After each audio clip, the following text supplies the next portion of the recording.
disebutkan kalau Nabi Musa itu hidup sezaman sama Nabi Yusuf. Walaupun eh, gimana ya? Nabi Musa itu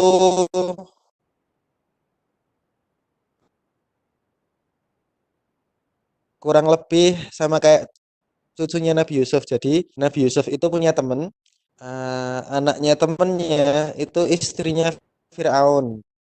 Istrinya Firaun Asia. Terus sebelum kemana-mana,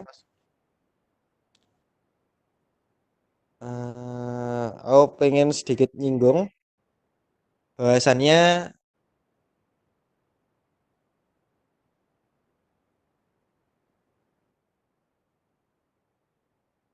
bahwasannya ada wanita-wanita terbaik gitulah ya, yang pernah hidup di muka bumi. Yang pertama itu Maryam, yang kedua Asia, yang ketiga itu Khadijah, terus yang terakhir itu Aisyah. Kalau teman-teman ingat, Rasulullah SAW itu meminta kita untuk mencari pasangan berlandaskan empat hal. Yang pertama parasnya, yang kedua hartanya, yang ketiga nasabnya, keturunannya, kemudian yang terakhir itu agamanya. Terus barang siapa memilih karena agamanya maka beruntung ya. Pokoknya prioritasnya tuh dibalik. Berarti agama dulu, nasab dulu, kemudian nasab, kemudian harta, baru kemudian paras. Mau sedikit nyinggung masalah nasab itu, maksudnya dilihat akhlaknya, bukan dilihat garis keturunannya. Kenapa kok diistilahkan nasab? Karena kalau dulu berlaku, akhlak dari anak itu pasti mirip sama ayahnya atau mirip sama ibunya. Karena sehari-hari banyak sama orang tua, banyak di rumah, atau setidaknya nggak pergi kemana-mana. Dan pendidikan orang tuanya baik, beda sama sekarang. Anak nggak kenal orang tua nggak kenal anak. Kalau teman-teman mau pilih poin yang kedua, itu ada berlaku keutamaan adab dan akhlak. Maryam ini berlaku padanya keutamaan agama, kemudian Asia ini representatif keutamaan nasab karena dia bangsawan, terus Khadijah itu keutamaannya pada harta, kemudian Aisyah itu keutamaannya pada paras. Terus fakta, besok di surga pemimpinnya umat manusia, khususnya perempuan, itu Sayyidina Fatimah. Kenapa kok Sayyidina Fatimah? Jadi berlaku di sini Sayyidina Fatimah itu seperti Nabi Yusuf. Kalau teman-teman merujuk kepada perempuan, mana yang akhlaknya paling bisa dicontoh, paling baik untuk ditiru, itu akhlaknya Sayyidina Fatimah. Mungkin Maryam terlalu ekstrim, solehnya Asiyah terlalu terlalu terlalu apa? Terlalu berat ujiannya, Khadijah terlalu kaya. Yang paling bisa digapai itu Sayyidina Fatimah. Sama seperti halnya para nabi, yang paling bisa digapai itu Nabi Yusuf. Ya, berlaku pada Nabi Musa, dia itu kalau secara generasi ada di posisi cucunya Nabi Yusuf. Walaupun tidak dalam satu keturunan yang lurus. Nabi Musa itu berkulit hitam. Jadi kemungkinan besar Nabi Musa itu keturunannya Bunyamin. Soalnya dari 11 saudaranya Nabi Yusuf, plus Nabi Yusufnya yang berkulit gelap itu cuman Bunyamin. Jadi di antara Bani Israel, di antara kaum Yahudi yang berkulit hitam itu cuman ya pokoknya Bani Israel yang berkulit hitam cuman Bunyamin.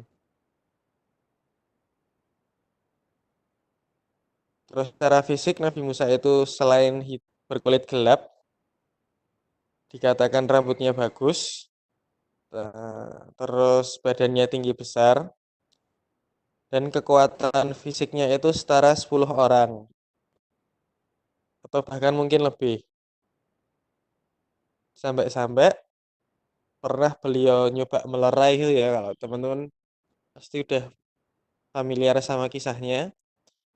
Beliau mencoba melerai orang, nggak kesengaja kesenggol, sikut apa pokoknya bisa tuh nggak pengen mukul, senggol kesamplok gitu lah. Samplok terus mati, mati. Terus yang salah itu yang jadi yang wafat itu kan bangsa Kipti. Kipti itu istilah untuk bangsawan di zaman Mesir. Nabi Yusuf itu termasuk bangsa Kipti. Oh ini nambahin sedikit ya tentang hikmah dari kisahnya Nabi Yusuf. Nabi Yusuf tuh nggak KKN. Jadi satu-satunya Bani Israel yang bangsawan itu ya cuman dia. Sedangkan saudara-saudaranya yang datang ke Mesir tidak berlaku pada mereka kebangsawanan. Jadi nggak ditarik sama Nabi Yusuf ke istana. Bahkan selang dalam jangka waktu Nabi Yusuf masih hidup pun posisi Bani Israel ini udah jadi budak, udah jadi budak.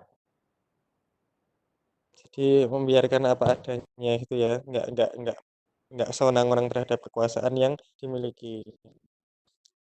Nah, yang berseteru itu Bani Israel sama bangsa Kipti. Yang nggak sengaja kesamplok itu bangsa Kiptinya. Tapi ternyata yang salah itu Bani Israelnya. Jadi karena dibelain Nabi Musa, pemuda dari Bani Israel ini dia jadi merasa ringan untuk berbuat nakal. Keesokan harinya dia bikin masalah lagi, kemudian dilerai lagi sama Nabi Musa. Dalam pertengkaran edisi kedua ini, ada orang datang memperingatkan kalau Nabi Musa di di apa dicari, dia udah jadi buron gara-gara kemarin nggak sengaja bunuh. Terus pergi dari Mesir kan sendirian. Oh iya, aku lupa cerita sedikit, cerita waktu kecil.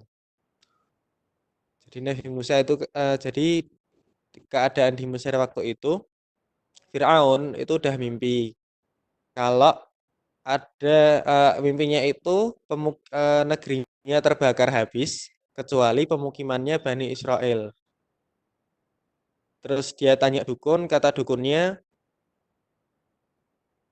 arti mimpimu kurang lebih ini kekuasaanmu akan dihentikan oleh orang dari Bani Israel. Terus akhirnya dibikinlah kebijakan setiap bayi yang lahir dari Bani Israel, setiap bayi laki-lakinya itu dibunuh. Terus bangsa Kiptinya protes, kalau seperti ini keadaannya, kita nggak kita nggak punya suplai budak lagi karena budak-budak kita begitu lahir sudah dibunuh. Kemudian kebijakannya diganti, 1 tahun dibunuh, 1 tahun dibiarkan. Nabi Harun itu lahir pada tahun boleh Bani Israel melahirkan bayi laki-laki. Sedangkan Nabi Musa itu lahir waktu tahun dibunuh bayi-bayinya.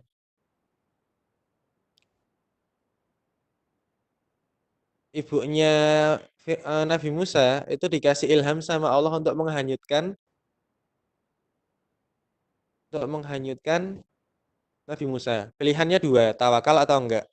Dan qadarullah ibunya ini milih untuk bertawakal dan ngikutin perintahnya Allah, buang anaknya sendiri ke Sungai Nil. Dah kan, kebetulan ada kerabatnya yang peduli sama beliau, diikutin bayinya. Sampai kelihatan kalau Nabi Musa itu diambil sama Asiyah. Nah, Asiyah ini tanya ke Firaun, boleh nggak aku adopsi ini?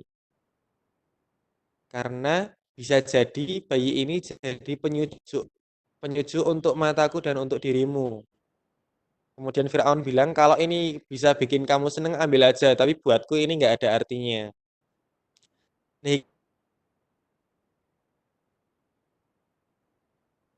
lagi itu ada pasangannya, sangat yang takut sekali buat bunuhin Bani Israel, itu bisa luluh karena yang minta istrinya.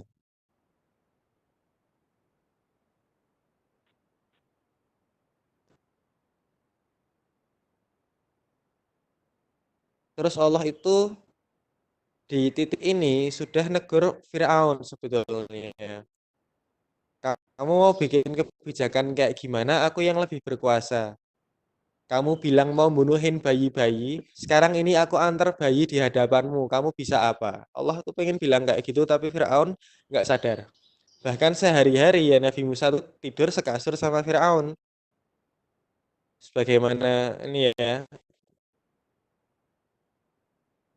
apa namanya? Ibu pengen dekat sama anaknya, anaknya tidur sekasur ya otomatis sama ayahnya juga. Cuman kebetulan Nabi Musa ini nggak mau disusui sama orang-orang istana, sama pelayan-pelayan di istana. Lah adiknya yang buntutin ini tahu, kerabatnya ibunya Nabi Musa yang buntutin Nabi Musa tadi tahu kalau ada kasus kayak gitu. Akhirnya dia nawarin ke Asiyah, maukah engkau aku tunjukkan kepada seseorang yang mungkin anakmu ini mau untuk menyusui. Akhirnya dikasihlah ke ibunya. Jadi asbab tawakal tadi, kebaikan yang mungkin merasa kita hilang, apa yang kita cintai pasti balik lagi. Berlaku ketetapan Allah di mana keimanan kita itu paling diuji ketika kita menginfakkan harta yang paling kita cintai. Dan kalau kita lurus, maka apa yang kita cintai tadi pasti sama Allah dikembalikan. Dan pada banyak kesempatan kembalinya itu berlipat-lipat. Misalnya Nabi Sulaiman, pernah dia telat sholat asar gara-gara ngeliatin kuda-kuda pacunya, kuda-kuda perangnya itu ya. Dia suka, Nabi Sulaiman suka ngeliatin keindahan kuda-kudanya. Asbab sholat asarnya jadi telat, dia dia sembelih kuda-kudanya. Jadi anggap baik kamu punya Ferrari 1000, terus kamu telat asar gara-gara ngelapin kacanya. Lah, mobil-mobil di garasimu kamu bakar semuanya. Padahal kelangananmu tuh itu, yang paling kamu, hartamu yang paling kamu sayang tuh itu. Maka ketika itu dibuang demi Allah dan lurus niatnya dan Allah ridha, Allah ganti. Salah satunya hadiah yang Allah kasih ke Nabi Sulaiman As-Sab itu adalah beliau diberi kemampuan untuk berbicara dengan para hewan. Diganti dengan yang lebih baik. Sama dengan sama halnya dengan apa yang dialami oleh ibunya Nabi Musa. Yang apabila dia menolak perintah Allah, bisa jadi Nabi Musa wafat. Karena yang karena yang dilihat Firaun atau pasukannya, bayi itu yang gendong budak, bukan permaisuri. Tuh. Terus kisah waktu Nabi Musa kecil, kenapa kok beliau bisa celat? Dalam benak Firaun itu sudah bertanya-tanya, jangan-jangan bayi ini yang bakal menggulingkan kekuasaanku. Terus mau dibunuh, Asiyah kemudian apa? bilang dia baru bayi kok belum tahu apa-apa. Coba kamu kasih dia arang dan kurma, niscaya dia nggak bisa bedain. Masa yang kayak gini kamu mau takut, masa yang kayak gini mau kamu bunuh. Saking takutnya Fir'aun, itu dilakuin beneran. Jadi disediain kurma sama areng, terus dites. Nabi Musa itu merangkak ke areng atau ke kurma, mana yang dia makan. Karena karena orang-orang yang Allah sayang itu secara jasad sudah baik ya teman-teman. Bahkan ada wali kutub dari Maroko zaman dulu. Beliau itu berpuasa sejak bayi. Jadi Ramadan masuk siang hari dia nggak mau nenen, nggak mau menyusui. Dari bayi udah kelihatan kalau soleh. Nabi Musa juga saja nih dari bayi udah cerdas, udah tahu kalau dia sedang ditipu, udah tahu mana yang baik, mana yang buruk. Nabi Musa ini mau ngambil kurma, tapi kemudian sama malaikat Jibril dituntun buat ngambil arang supaya Firaun tidak khawatir. Dan arang ini sama Nabi Musa ya beneran dimakan. Sebab Nabi Musa memakan arang waktu bayi ini, lidahnya jadi rusak. Terus Nabi Musa ini eh, eh, celat sampai pada taraf orang tuh nggak tahu Nabi Musa ngomong apa. Kalau teman-teman pernah menemui orang yang bicaranya kurang sempurna, tapi masih bisa dipahami, nah, Nabi Musa tuh lebih parah dari itu. Kita balik ke yang Nabi Musa diusir ya. Nabi Musa nggak diusir, Nabi Musa buron, terus ya mengembara di gurun, sampai pada suatu ketika tiba di sebuah oase, yang di oase itu berlaku sumur, bukan telaga. Terus di atas sumurnya itu ditutup pakai batu. Yang dikatakan batu batu yang dipakai buat nutup sumur itu cuman bisa diangkat sama 10 orang. Nah, Nabi Musa nongkrong di sana. Pas waktu itu di Qisasul Anbiya disebutkan ada 10 gembala yang mengantri untuk ngasih minum ternak-ternaknya. Gembala-gembala yang lain itu gembalanya banyak. Jadi rombongan. Enggak, maksudnya rombongan itu bukan hewannya, tapi yang yang nonton peternaknya tuh banyak. Sedangkan ada satu kelompok ternak yang gembalanya itu cuma 2 orang wanita. Gembala-gembala yang lain ini udah selesai ngasih minum dan mungkin aturannya di situ setiap kali minum ditutup lagi. Nah, gembala wanitanya ini nggak bisa ngasih minum ternak-ternaknya karena nggak kuat buka tutup sumur. Akhirnya dibantu sama Nabi Musa. Dibantu di terus mereka pulang, Nabi Musa lelah itu ya mungkin karena ngeluarin tenaga berlebih. Kemudian beliau lapar, kemudian berlaku doa di surat Al-Qasas ayat 24 nah ya salah.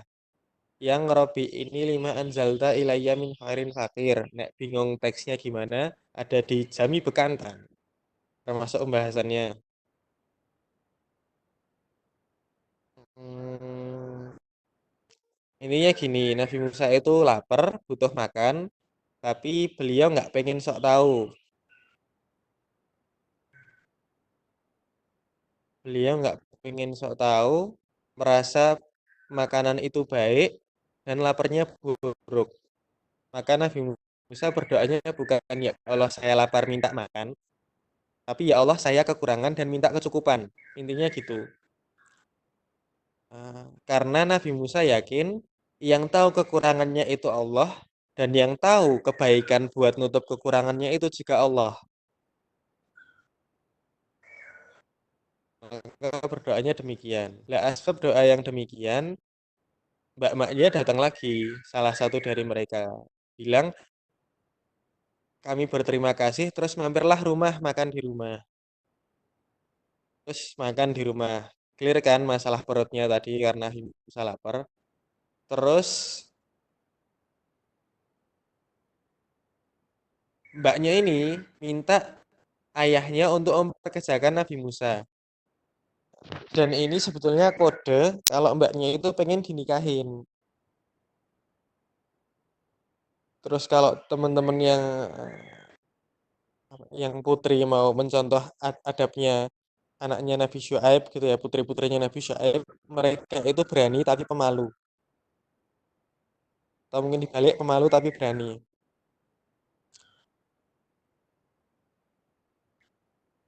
Dan bisa menempatkan posisi. Kalau kamu ngomong sama orang asing ya, apa namanya? Intonasinya seperti apa? Kalau kamu ngomong sama ayahmu intonasinya seperti apa?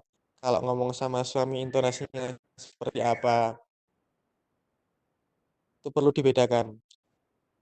Karena di zaman sekarang justru berlaku adab yang sebaliknya. Ke suami sekenanya sendiri, ke orang lain lemah lembut. Ke ayah menuntut, ke orang lain justru melayani. Hal-hal seperti ini perlu dijaga. Terus sama Nabi Syuaib di ACC, jadi ayah dari gembala ceweknya tadi Nabi Syuaib di ACC, dikasih pekerjaan otomatis tempat tinggal juga. Karena bahkan sunnahnya Rasulullah ketika kita memberikan memperkerja hah, ini kamu punya pegawai gitu ya. Justru bukan gaji yang dikasih, tapi tempat tinggal dan jaminan makan. Bahkan kalau pegawaimu itu belum punya jodoh, kamu cari jodoh untuk dinikahkan sama dia. Jadi bukan gaji bulanan, daily. Kalau pegawaimu itu udah punya rumah sendiri, udah punya keluarga, maka tanggunganmu juga cuman ngasih eh, gaji, itu nggak ada masalah. Tapi beda kan sekarang, orang nggak mau tahu pegawainya makan apa, tinggal di mana, pokoknya gajinya per bulan segini.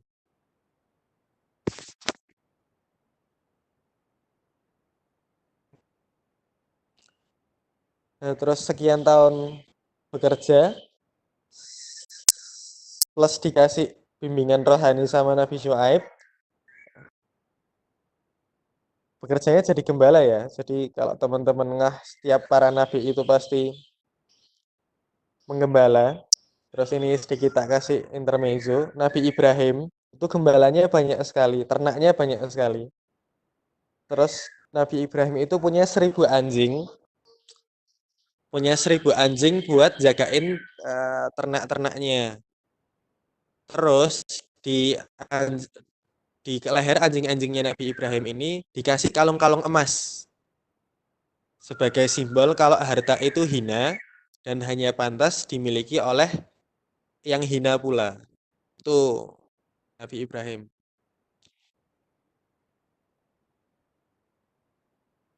Ini ya Nabi Musa, asbab Nabi Musa ini berlaku sopan santun kepada Allah waktu berdoa pas dia lapar. Allah kasih paket lengkap. Satu doa, dapat tempat tinggal, pekerjaan, jodoh, eh, bimbingan rohani, apa, kematangan mental, spiritual, pokoknya semua hal yang diperlukan untuk jadi nabi itu dapat sebab satu doa waktu Nabi Musa merasa lapar.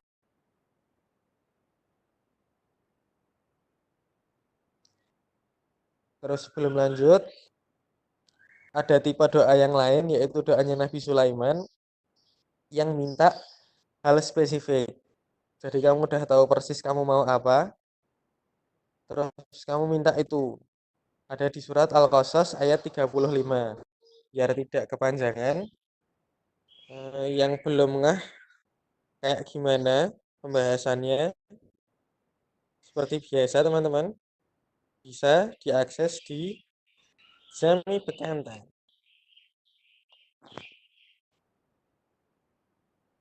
Oh, mungkin yang nggak dibahas di sana ini ya. Kalau Nabi Musa tadi dapat paket lengkap karena tawakal, karena berlaku sopan santun. Jangan dikira kalau berdoa kayak Nabi Sulaiman, doanya juga nggak, ter- apa ijabahnya juga biasa wae. Jadi kalau teman-teman udah kenal diri, kalau kemarin di pertemuan satu atau dua pernah tak singgung, salah satu ilmu yang paling utama itu adalah mengenal diri, ma'rifatun nafs, mengenal jiwamu sendiri. Karena berlaku kalau kenal Allah berarti kenal diri, kalau kenal diri berarti juga kenal Allah. Kalau kamu benar-benar tahu butuhmu apa, minta. Maka akan berlaku ketetapan yang sama seperti Nabi Sulaiman. Karena ikhtiarmu untuk benar-benar tahu dirimu itu siapa. Allah pasti kasih lebih dari apa yang kita minta.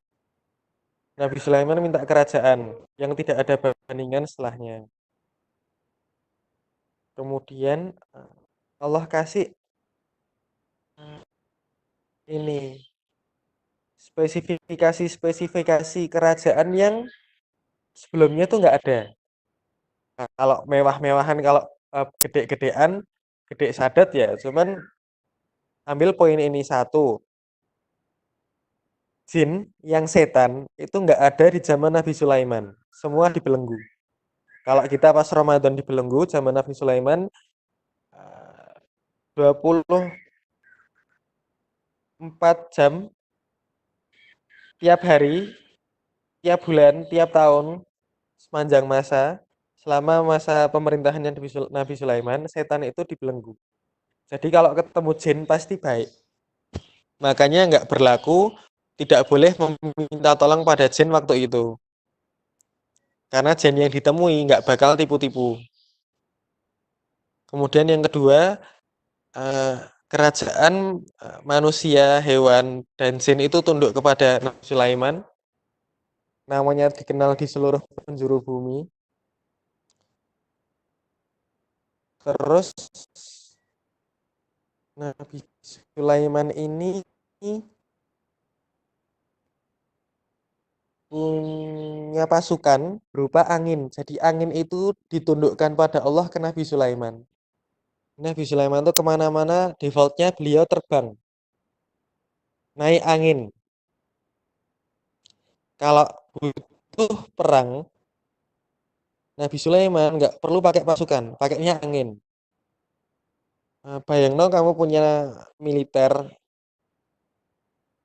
dengan apa se, sebanyak apapun ini ya senjata yang kamu punya, sebanyak apapun pesawat tempurnya atau kapal-kapal perangnya.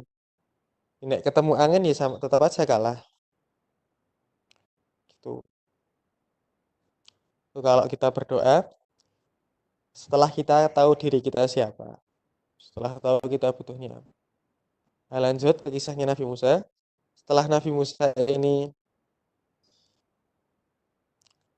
dirasa cukup untuk belajar di tempatnya Nabi Syuaib, negerinya nama nama nama negerinya Madian, dinikahkan sama anaknya, dua-duanya.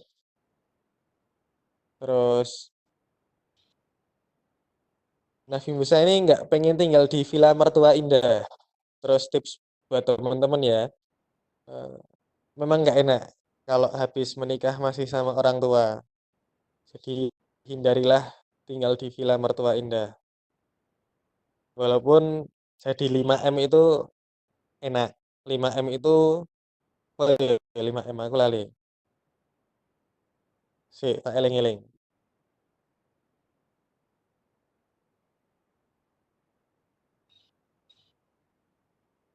Nah, manggon mangan mantep madep moro tuwa.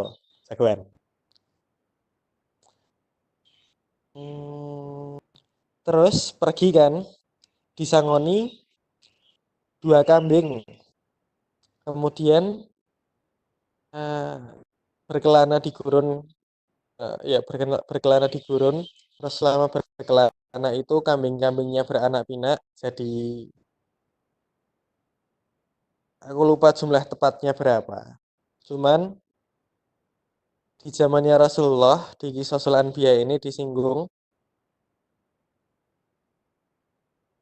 Rasulullah tuh pernah melewati suatu gurun, suatu tempat, suatu wilayah yang waktu lewat situ ada bukitnya.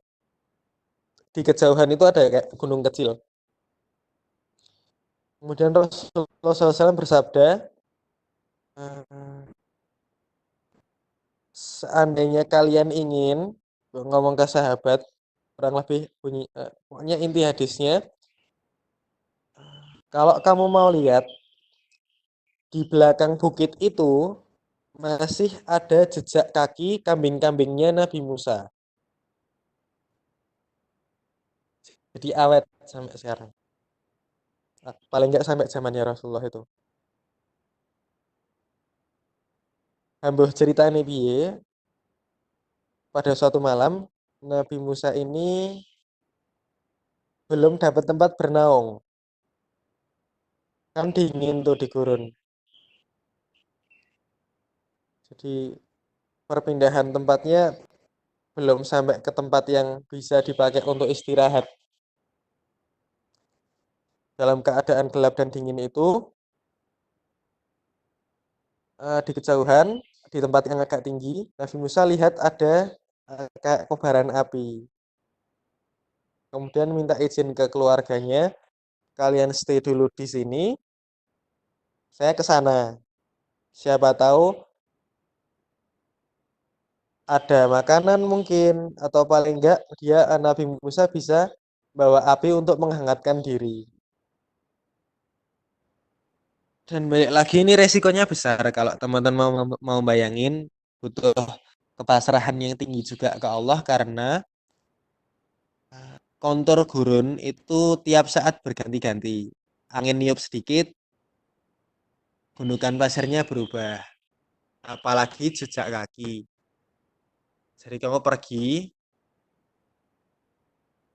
itu chance buat tersesatnya tinggi. Tapi Nabi Musa tetap pergi menjemput hidayah tadi, menjemput cahaya tadi. Yang ternyata di atas bukit tersebut Nabi Musa dilantik Allah buat jadi nabi. Cerita lengkapnya, detailnya ada di surat Thaha. Ketika Allah berfirman, wahai Musa, lepaskan sendalmu karena kamu sekarang ada di bukit yang suci. Kemudian dengarkanlah wahyuku dan seterusnya dan seterusnya. Kemudian dikatakan, hmm, kemudian dikatakan kalau di atas bukit Bukit Sinai, Bukit Sinai ya. Di atas Bukit Sinai ini ada sebatang pohon. Dan ini disinggung Allah ketika Allah berfirman, bagaimana mungkin, intinya kita diajak berpikir, bagaimana mungkin Nabi Muhammad tahu kalau Nabi Musa itu nabi. Padahal yang jadi saksi atau yang lihat Nabi Musa diangkat risalahnya itu hanya sebatang pohon. Tapi kabarnya sampai ke Muhammad. Maka siapa lagi yang memberitahu kalau bukan Allah? Nah, di atas bukit ini Nabi Musa itu minta dua hal. Yang pertama minta teman. Jadi minta satu teman buat backup. Kemudian yaitu supaya sampai Mesir nggak bingung mau kemana. Yang kedua, Nabi Musa itu minta lidahnya sembuh. Tapi minta sembuhnya itu secukupnya. Jadi sebatas orang bisa dengar kalimatnya gimana. Padahal Nabi Musa itu punya hak dan punya kesempatan untuk minta beliau bisa ngomong normal kayak orang lain. Tapi kalau teman-teman mau mau ini ya mau ambil hikmah, Nabi Musa tuh bener-bener minta sesuai kebutuhan. Ini Nabi Musa tuh lucu. Nabi Musa itu sangat eh, sangat memiliki adab yang baik terhadap Allah. Di sisi lain, adabnya juga kurang ajar. Nanti se- ya gitulah. Asik pokoknya Nabi Musa. Makanya kisah yang paling banyak diturunkan di Nabi Musa dalam Quran itu kisahnya Nabi Musa.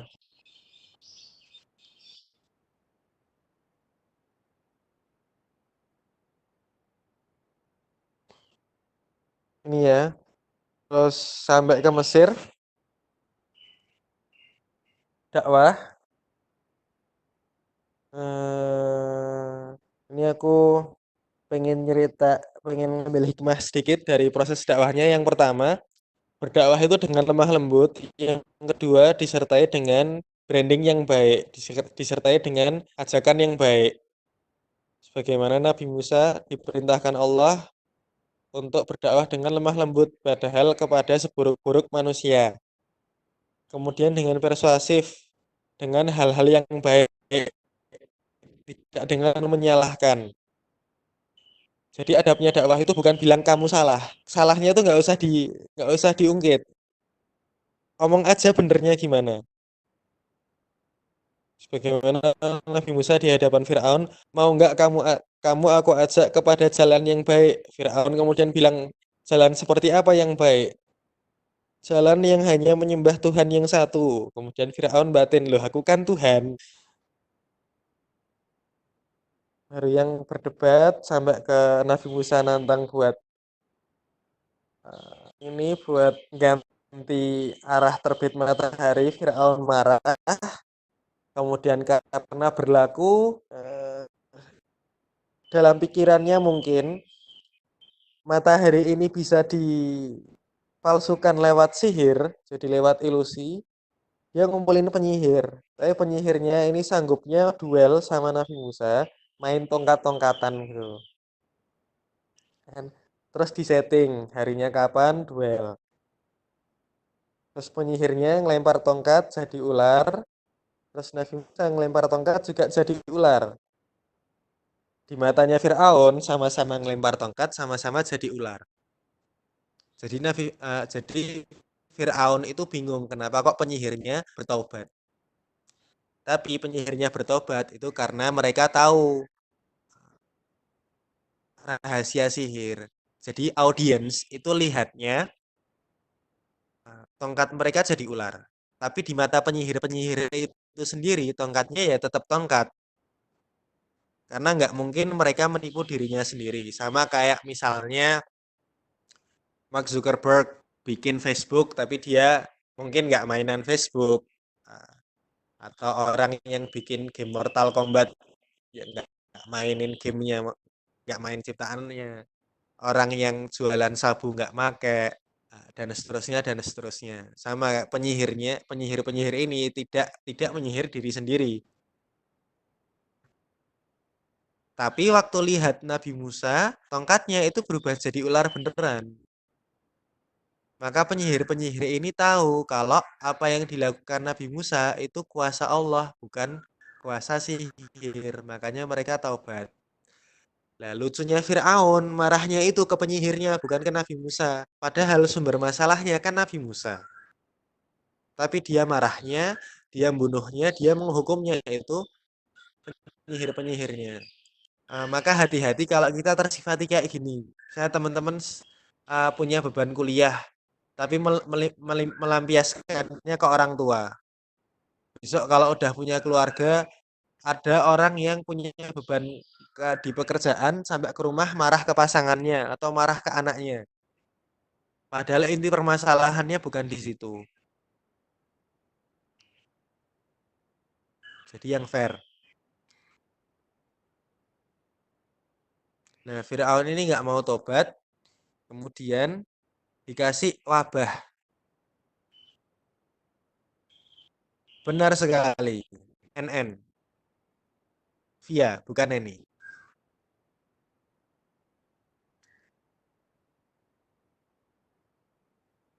Pokoknya Firaun kekeh, terus dikasih wabah itu, ini aku lupa urutannya ya. Pokoknya wabahnya itu ada belalang, jadi gandum-gandumnya dimakanin belalang, kemudian kodok, kemudian darah. Nah, tiga ini yang aku ingat.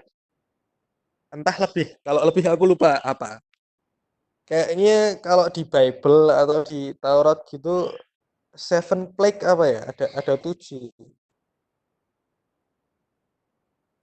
Nanti teman-teman cek sendiri ya. Pokoknya ya di setiap wabah ini, Firaun tuh manggil Nabi Musa. Jadi iya, nggak tahu logikanya kayak gimana. Jadi ketika belalangnya datang, dia nggak bisa ngatasin. Firaun tuh manggil Musa ke istana. Terus Nabi Musa datang. Terus Firaun bilang, tolong mintain ke Tuhanmu supaya wabah ini dihilangkan. Kemudian Nabi Musa bilang, oke, dengan syarat kamu berlaku baik terhadap Bani Israel. Karena waktu itu Bani Israel ya bentuk aneh kayak kayak kita waktu dijajah sama Belanda, sama UK, sama Nippon. Hmm, dah, belalangnya hilang. Tapi Firaun tidak menepati janji. Maka datanglah kodok. Dikatakan ini kodoknya tuh banyak banget. Sampai-sampai bangsa Kipti itu kalau dia mau makan, buka mulut sedikit, kodok tuh masuk mulut. Di mangkok makannya ada kodok. Saking banyaknya kodok. Kodok. Nabi Musa dipanggil lagi. Wahai Musa, mintakan Tuhanmu supaya wabah ini hilang. Diajuin syarat yang sama. Deal. Nabi Musa berdoa. Oh iya, ada tujuh bener wabahnya. Dilanggar lagi.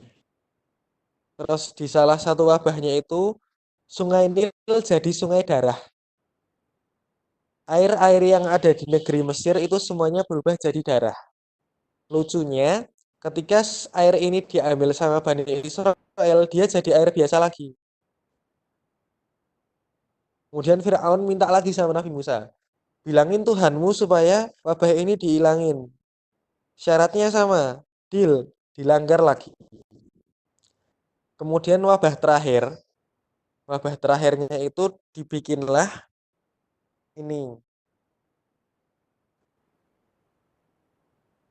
Gadis-gadisnya bangsa Kipti, gadis-gadisnya para bangsawan, itu semuanya wafat serentak dalam satu malam. Plus ternak-ternaknya.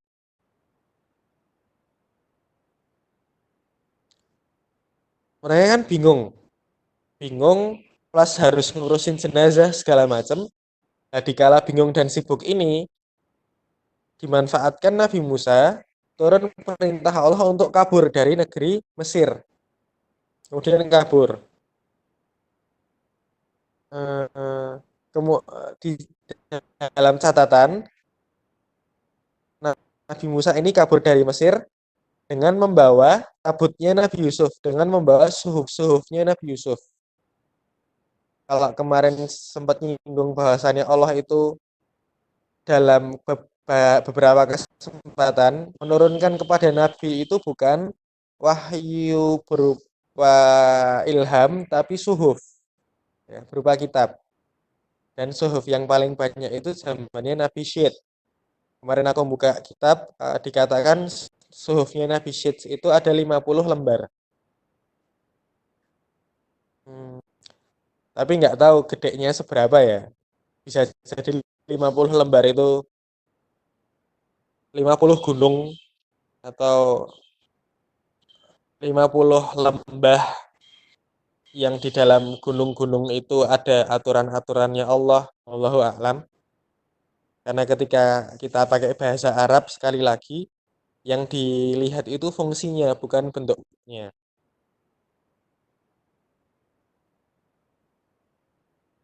Maktabun artinya tempat menulis. Maka kalau kamu nulis di kursi ya, kursi itu berlaku sifat maktabun juga. Misalnya kayak gitu. Dikatakan kalau Nabi Yusuf itu tinggal di Mesir selama 430 tahun. Umur manusia masih panjang-panjang, masih agak panjang. Nah, kemudian dikatakan kalau hmm, Nabi Musa itu punya keunggulan 3 hari. Jadi Firaun itu baru sadar kalau budak-budaknya hilang setelah 3 hari. Saking ribetnya ngurus rakyatnya mati mendadak, ternak-ternaknya mati mendadak. Nah, gap 3 hari ini kekejar pas Nabi Musa sampai di bibir laut merah. Jadi Nabi Musa nginep semalam di laut merah karena bingung mau kemana lagi, plus istirahat, agak kejar sampai Fir'aun. Sampai sini ada yang mau ditanyain? Oh, Nabi Yusuf itu tinggal di Mesir. Nabi Yusuf ya. Ada yang mau ditanyain teman-teman? Saya mau ngasih opsi. Jadi kisahnya Nabi Musa itu ada 2 fase. Waktu masanya Firaun dan setelah kabur dari Firaun. Ayo Chan, mau aku ngomongin Nabi Yusuf bosku. Eh, ya. eh, ada fase sebelum hijrah. Yoi, sama-sama. Ada masa setelah hijrah. Mau diselesaikan hari ini atau mau lanjut besok? Oke. Kalau gitu tak tutup dulu ya. Assalamualaikum. Monggo kalau masih ada yang kurang jelas.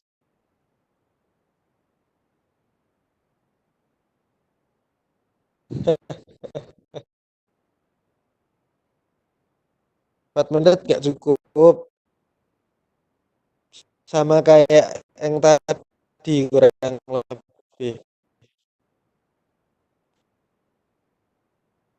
Nanti ada kisah Nabi Musa dengan ayam dan jagung juga. Banyak pokoknya.